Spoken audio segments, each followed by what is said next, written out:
Okei, moi kaikki. Moi kaikki, nyt puhuu Lili Eselivia. Kerrotaan kumpi puhuu, nyt siis puhuu Lili. Ja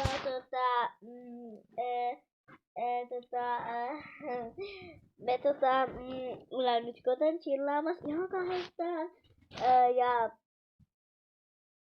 Me ehkä vähän syödään karkkia ja noin. Ja ette kerro vanhemmille, koska se on vähän salattu. Ja sitten me tehdään kaikki pieniä juttuja. Me ehkä tehdään yhden haaste. Eli leikkejä ja noin. Moikka! Mulla on yksi tiedotus. Että jos te haluatte tulla mulle tänne kotiin, niin mä Pekkan niitti.